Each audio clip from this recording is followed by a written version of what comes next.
Hello, hello, hello, hello. It's so good to see y'all today.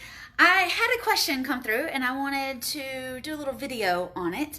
And somebody asked, what's the deal with land? So let's talk about land today.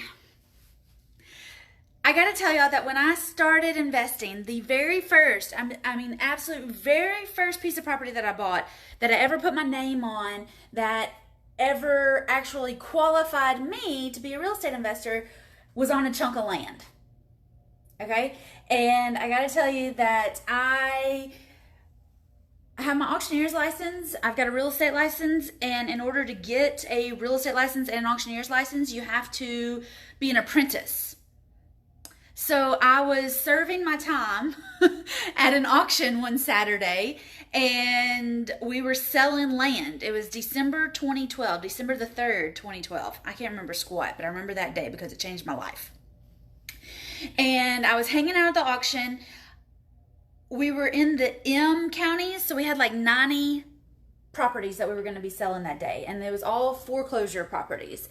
And we got all the way through M before I started paying attention to what was really going on, because I was just thinking, I got to be here, I got to get my hours, I got to be doing this job, I got to do that job, I got to write like a paragraph about what I did and, prove that I was here and I did this and that and the other. And then I thought, wait a second, how much did that sell for? Wait a second, how much is he saying? 100? Are we selling land here for like $500 today? $800? $1,000? Is this real land? And my broker was like, yeah, we're really selling it. This is the price that we're selling it for. This bank wants to offload it before the end of the year. So people are here and they're just buying land really, really cheap. And we're selling it. I was like, can I bid on it? And she was like, well, yeah, sure, why not? And I was like, I got a couple $100. I got $1,000, maybe $2,000. You're telling me today I can buy some land and get my hours in and become a real estate investor? I was like, I haven't done any research. And she was like, well, just buy something. You'll figure it out. And I was like, that's what my mom told me. Just buy it. You'll figure it out. So I noticed one of the other apprentice auctioneers was bidding, and we were in the M counties. We started at the A counties in Tennessee, and we were going all the way through Z, and we made it to M, so we were about halfway done. And one of the other apprentice auctioneers was bidding on some M properties. And so I went over to him and I was like, hey, what are you buying? And he was like, buy the next lot.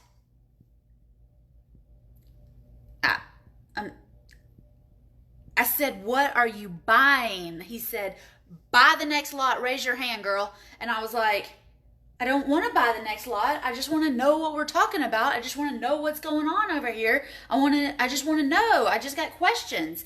He said, raise your hand now. And I just raised my hand. So I was in. Kenny took my bid and he was like, and Whitney's in now. And he was at like $800. Somebody bid against me, $900. I raised my hand again, $1,000.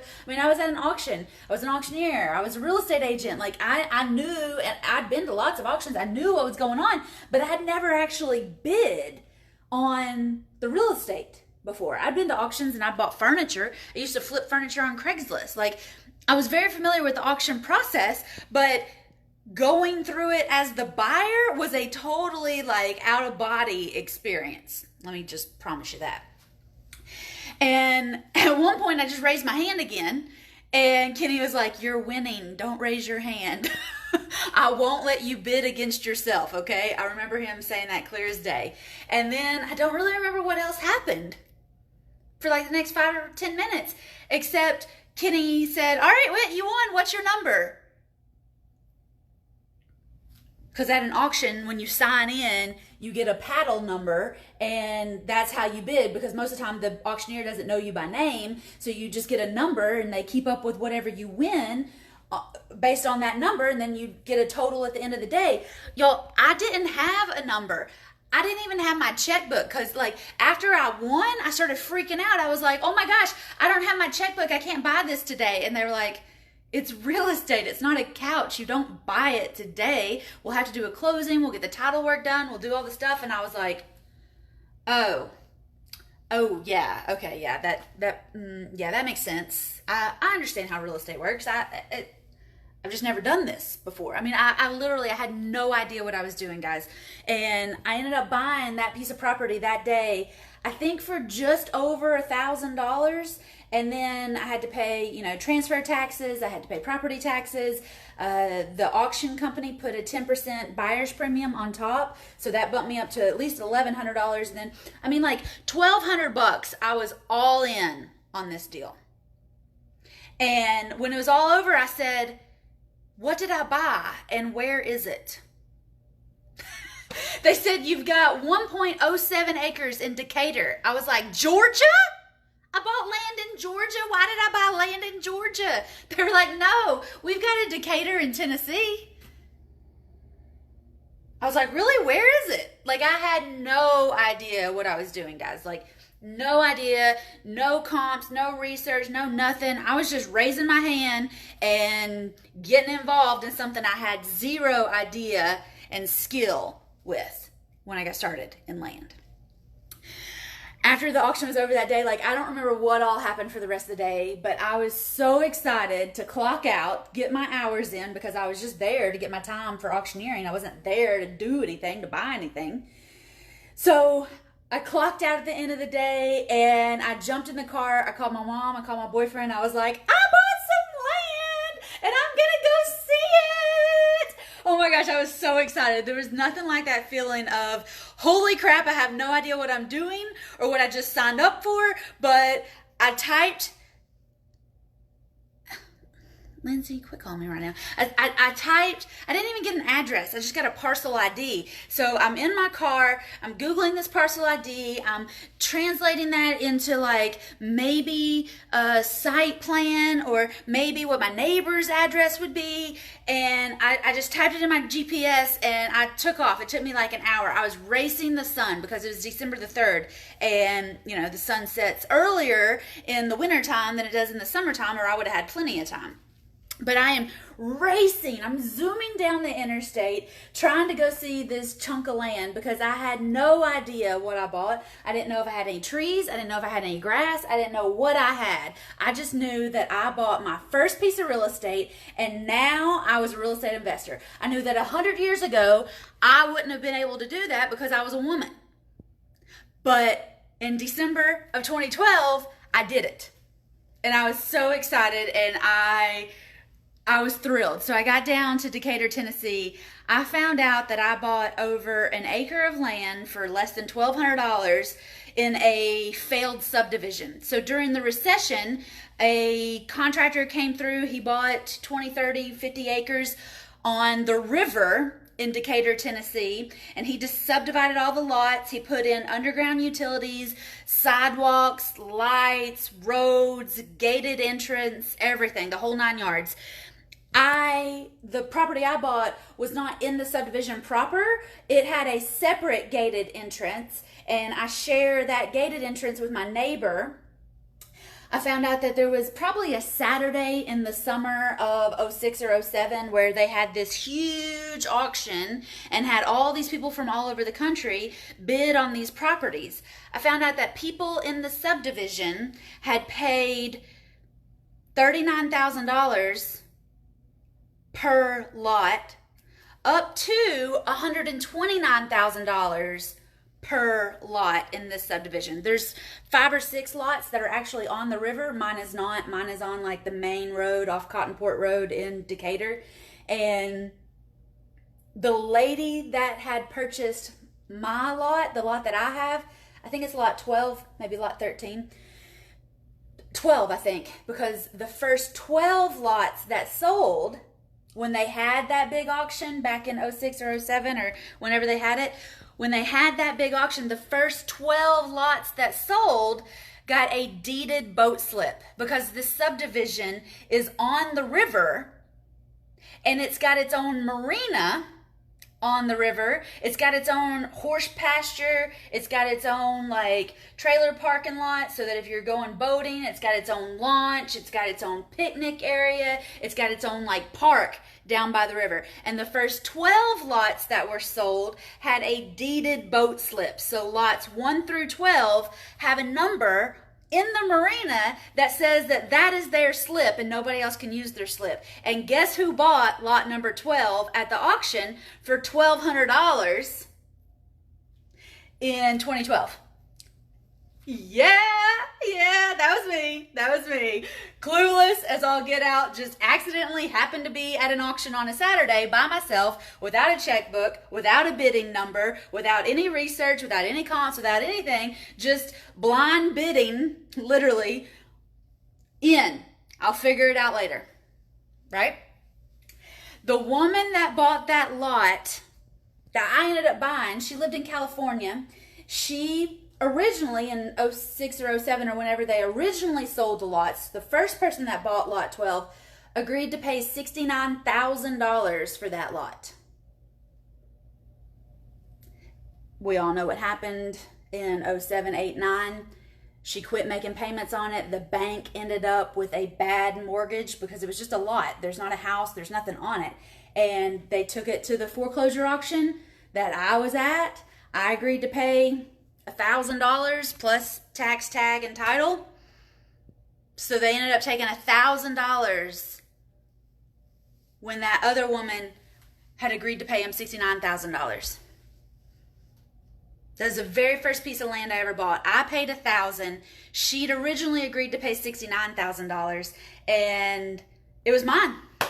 It's still mine. It cost me $300 a year in HOA fees to keep the place mowed. I drove by it about a year ago. There's maybe a couple houses built in there, but what I found out as I got into real estate, because this is December of 12 when I bought that property, I didn't know anything about owner financing. I didn't know anything about lease options. I didn't know anything about anything. I just had a real estate license. I had an auctioneer's license, and I was just there serving my time, and I accidentally ended up bidding something and figuring it out. All right? Totally happy accident. Simone says that's what's up.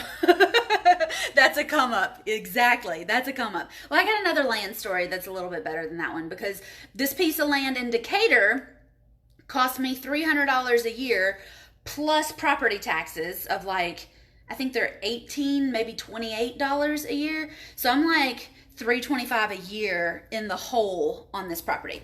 But what I found out was originally when people were buying this land in 06 or 07, like when it was being developed, when things were going and it was all good, yes, some people bought this land with a mortgage and the bank bought it back, and that's why the auction was happening 6 years later that I was at. The other apprentice auctioneer that day, if there was 8 lots in this subdivision, I bought one, some other dude bought one, and he bought all the others because he knew what he was buying, right? He actually did the research. He actually knew what this land was going to do, what it was going to appreciate to. I didn't have a clue. I was just raising my hand because he told me to. A lot of these people, though, did not get a mortgage to buy an acre of land. They paid cash.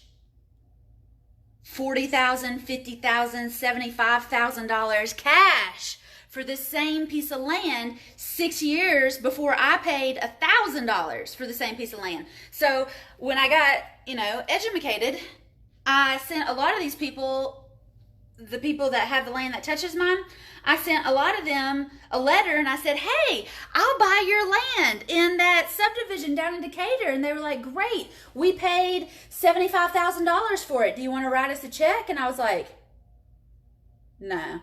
I was thinking I'd give you like $1,000 because I paid $1,000 for my piece of land in that subdivision. And they were like, click.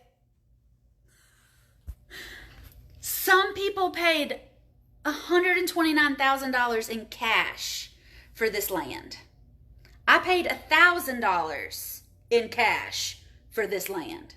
Now, those people have lots that are on the river. Mine is not. Mine is over the hill and on the main road, not through the main gate, but like on the main road, which I kind of like because that means I only have to share my gate with my neighbor. My neighbor paid $69,000 for his lot, and I am not doing that. So, when we talk about land, I got into land on the cheap, like dirt cheap. Okay? I paid next to nothing for the very first piece of land that I ever bought, that I still have today, that I pay property taxes on, that I pay HOA fees on, that I have $1,200 sunk into. 1.07 acres.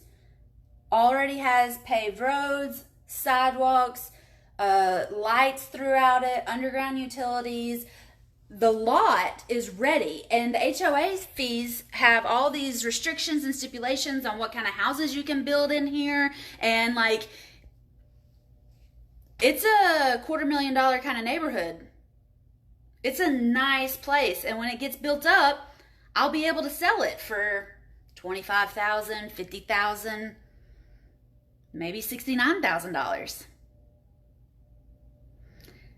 The market hasn't come back that much quite yet, but lots of people got lots of money tied up in the exact same grass that I only have $1,200 tied up in. So somebody asked me about land and how do you value land and how do you get started in land and what do you do with land? I have land. I've got 6 or 7 different pieces of land that I started with. And I would go to auctions, just like that auction I was at December 3rd, 2012, when I actually got started.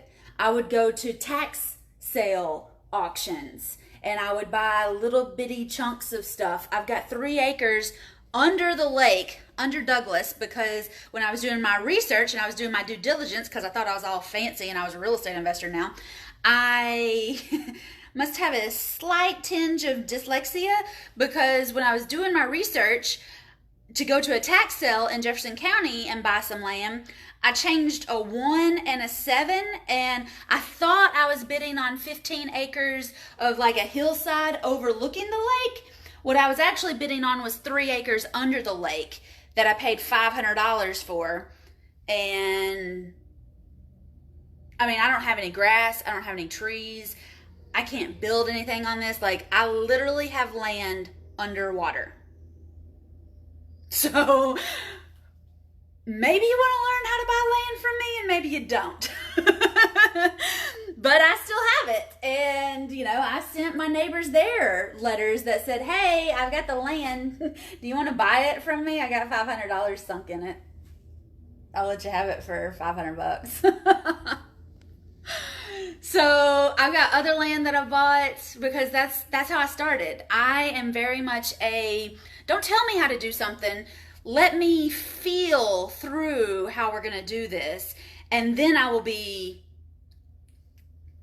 super duper charged about going and doing it more often.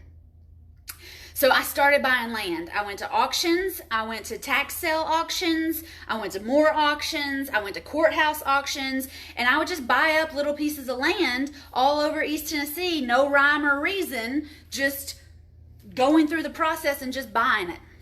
I ended up going to an online auction. I bought a half piece of industrial land. I paid $1,500 for it, and it actually makes me money. We get about $650 a month. We were getting $750, but now we're getting $650 a month off a $1,500 investment because we rent out the driveway and we rent out the dirt. So sometimes I do know what I'm doing, but in the beginning, I just wanted to get it done and go with it. So that's all I know about land. I could talk for days about it, but that's the synopsis of what I know. Janine says she just purchased a parcel at an auction in an opportunity zone for $500 in Indiana. Janine, I'm so proud of you. Kendra, Janine got a parcel in opportunity zone. Janine, get with Kendra Ellis. She is like diving into opportunity zones like crazy. She's super excited about it. Y'all would love nerding out on opportunity zones together. Janine, I am so proud of you. That is awesome. Post up the details in First Deal Done Fast so that we can all get excited too. Yay! I'm so excited. All right, so I gotta go because my ride is downstairs now. Mwah, I love you all very much. Go out, buy that land, go to those auctions, learn more. And if you have any questions, let me know.